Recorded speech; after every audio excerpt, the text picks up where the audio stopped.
Everyone, hope you all are doing good in your studies. तो part 6 आ गया है, पार्ट 6 हो चुके हैं, पार्ट 7 आ गया है। BFUHS staff nurse special MCQs।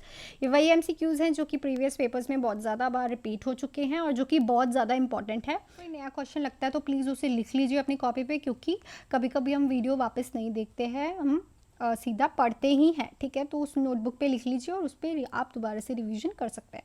तो स्टार्ट करते हैं with our first question. 47-year-old male is admitted with acute myocardial infarction. He is cold, clammy and has a severe substernal chest pain with difficulty in breathing. Which of the following intervention nurse will implant on the basic priority? तो एक patient है, ठीक है, myocardial infection से आया है। उसकी myocardial जो लेयर होती है, जो हमारा लेयर होती है हार्ट की, उसमें इन्फेक्शन है। There is no supply good proper supply of oxygen and blood. Patient cold and clammy है और उसके स्वीयर स्टर्नल सबस्टर्नल चेस्ट में पेन हो रही है और उसे डिफिकल्टी इन ब्रीदिंग है। तो हम प्रायोरिटी में क्या रहेंगे, ठीक है। So administer adrenaline intracardiac, provide a light blanket, place patient in a semi Fowler position, administer morphine by the slow IV push. तो सबसे पहले जो प्रायोरिटी होगी वो पेशेंट को हम सेमी फाउलर्स पोजीशन में रखेंगे, बिकॉज उसे डिफिकल्टी इन ब्रीदिंग भी हो रही है और chest pain is due to may be a angina, ठीक है। एक्यूट एंजाइना की पेन भी हो सकती है उसको, ठीक है। सो उसको पेन, सबसे पहले तो उसकी डिफ़िकल्टी ऑफ ब्रीदिंग ठीक करेंगे, ठीक है। एंजाइना मोस्टली ऐसे इस वजह से ही होता है कि प्रॉपरली सप्लाई नहीं पहुंच रही है और वहाँ पे क्लॉग्ड हो रखी है, ठीक है। तो उससे क्या होगा, पहले तो उसकी सेमी फाउलर पोजीशन में रख के उसकी जो ब्रीदिंग है वो थोड़ी स्टेबल होगी, उसके बाद हम बाकी काम करेंगे, ठीक है। पेशेंट की हिस्ट्री के बारे में डॉक्टर को बताएंगे और जो वो प्रिस्क्राइब करेंगे हम उससे वही देंगे। बेसिक प्रायोरिटी भी क्वेश्चन में लिखा है, तो ध्यान रखना छोटे छोटे वर्ड से ही जो है वो ऑप्शन चेंज हो जाता है। सो नेक्स्ट क्वेश्चन पे चलते हैं। The electrolyte balance in a body is regulated by which organ? तो किस ऑर्गन से इलेक्ट्रोलाइट बैलेंस होता है? Kidney, heart, parathyroid, liver. So obviously kidney जो है हमारी इलेक्ट्रोलाइट बैलेंस करती है, क्योंकि जो एक्सेस वाला है वो यूरिन के थ्रू बाहर निकाल देती है। सो नेक्स्ट पे चलते हैं।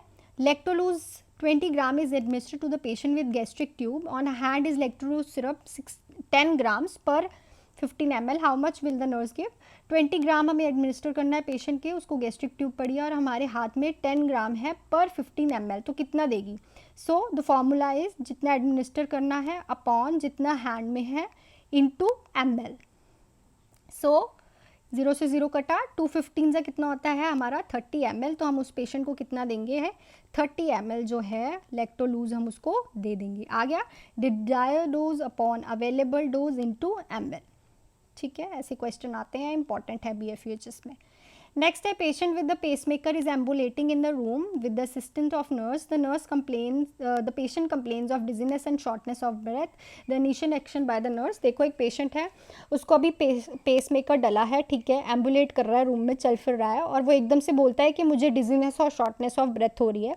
तो नर्स का इनिशियल एक्शन क्या होगा? Reassure the patient that you will stay with him, have him rest in the bed immediately, monitor his vital signs every hour, do nothing because this is normal after surgery. No, वो ambulate करना शुरू हुआ इसलिए उसे shortness of breath and dizziness हो रही है, इसीलिए हमें पहले उसे रेस्ट कराना है इमीडिएटली, देन हम उसके वाइटल साइंस वगैरह चेक करेंगे, ठीक है। ऑलवेज अगर ऐसा होता है कि पेशेंट एम्बुलेट करता हुआ डिजीनेस और शॉर्टनेस ऑफ ब्रेथ फील कर रहा है, इट मीन्स उसका बॉडी जो है उसको अभी कॉम्प्रोमाइज़ नहीं कर रहा, उसको अभी इतना ज़्यादा एनर्जी लगाने की ज़रूरत नहीं है, बॉडी अभी उतनी सफिशेंट नहीं है, तो उसको उसी टाइम रेस्ट दो। नेक्स्ट पे चलते हैं। The most relevant knowledge about oxygen administration to a patient with COPD disease, तो chronic obstructive pulmonary disease वाले patient में सबसे ज़्यादा relevant knowledge क्या है ऑक्सीजन एडमिनिस्ट्रेशन करने की? Oxygen at a 1 to 2 liter per minute is given to maintain hypoxia stimulus for breathing. Hypoxia stimulates the central chemoreceptor in a cortex that make patient breathe.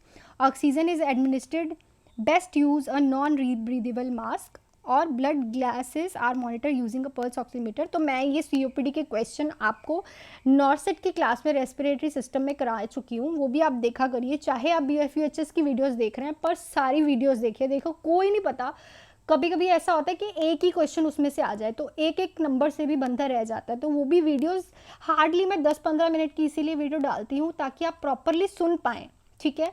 आपको ये ना हो कि मुझे 30 मिनट बैठना पड़ेगा, घंटा भर बैठना पड़ेगा, no, you have just 15 minutes, उसको आराम से समझिए और पढ़िए। तो देखो जो COPD वाला पेशेंट होता है ना, उसको हम ज़्यादा फ्लो में ऑक्सीजन कभी नहीं देते, क्योंकि अगर ज़्यादा फ्लो में ऑक्सीजन देंगे तो क्या हो जाएगी, ऑक्सीजन ज़्यादा हो जाएगी बॉडी में, उससे क्या होगा, जो कार्बन डाइऑक्साइड है उसकी भी रिटेंशन होनी शुरू हो जाएगी। अगर कार्बन डाइऑक्साइड की रिटेंशन हो गई तो उसको हाइपरकेपनिया हो जाएगा और पेशेंट जो है वो ड्राउजीनेस में जा सकता है, ठीक है। तो इसीलिए हमेशा ऑक्सीजन जो है 1 to 2 लीटर पर मिनट पे ही उस पेशेंट को देते हैं, ठीक है, ताकि उसमें हाइपोक्सिया स्टिमुलस मेंटेन रहे, ठीक है। तो ये याद रखना इंपॉर्टेंट पॉइंट है, और मेरी रेस्पिरेटरी सिस्टम वाली सीरीज़ भी आप देख सकते हैं, ठीक है। वीडियो सारी देखा करिए ताकि आपको प्रॉपरली उस चीज़ का पता चले। सो नेक्स्ट है pressure by the upper end of the crutches में कॉज इंजरी। बहुत इंपॉर्टेंट क्वेश्चन है। जब एक पेशेंट क्रचेज लेता है तो उसको कौन सी इंजरी हो सकती है अपर एंड से, ठीक है। Axillary nerve, long thoracic nerve, median nerve and ulnar nerve. So axillary nerve, axilla पे ही उसके क्रचेज का एंड होता है ना, वहीं से वो सपोर्ट करता है, ठीक है ना। अगर किसी को क्रचेज मिलते हैं एक्सिला पे ही उसका कुछ नहीं स्ट्रक्चर होता है, पर अगर वो लॉन्ग टर्म पे लिए उसको यूज़ करता है तो उसको एक्सिलरी नर्व की जो है वो इंजरी हो सकती है। बहुत बार पेपर में आ चुका है। नेक्स्ट पे चलते हैं। When lifting a patient on to a stretcher the nerve should bend from the. बहुत इंपॉर्टेंट क्वेश्चन है। जब हम किसी पेशेंट को शिफ्ट करते हैं, बॉडी मैकेनिक्स से हैं, तो क्या चीज़ बेंड करते हैं, शोल्डर्स, नी, वेस्ट, बैक। सो हम कौन सी चीज़, ऑलवेज बेंड योर नीज, ठीक है। मोस्टली लोग इसको गलत करके आते हैं, बैक से और वेस्ट से को टिक कराते हैं। नो, नीज से बैंड होना है, क्योंकि वेस्ट और बैक से हमारा बॉडी मैकेनिक्स बिगड़ सकता है और हमें इंजरी हो सकती है। सो नेक्स्ट पे चलते हैं। Client has just return to the nursing unit after an above knee amputation of the right leg. The nurse place the client in which of the following most appropriate position. तो एक client अभी return हुआ है surgery से, उसकी जो right leg है उसकी नी की एम्पुटेशन हुई है, ठीक है। तो जो मोस्ट अप्रोप्रिएट पोजीशन है नर्स कौन सी देगी, supine with the stump flat on the bed, supine with the stump elevated, reverse Trendelenburg position, prone position. तो हम उस पेशेंट को supine with the stump elevated देंगे। बेड पे फ्लैट क्यों नहीं रखेंगे, क्योंकि उसको वहाँ पे कॉन्ट्रैक्चर्स फील हो सकते हैं, ठीक है। तो उसको हमेशा एलिवेटेड रखते हैं, ठीक है। इस वाले पेशेंट में घोस्ट पेन भी होती है, ठीक है। उसका वो लिम्ब तो हमने काट दिया, एम्पुटेट कर दिया, बट उसको लगेगा कि उसको अभी भी उस पार्ट में पेन हो रही है। सो नेक्स्ट पे चलते हैं। Client is receiving external radiation to the neck for cancer of larynx.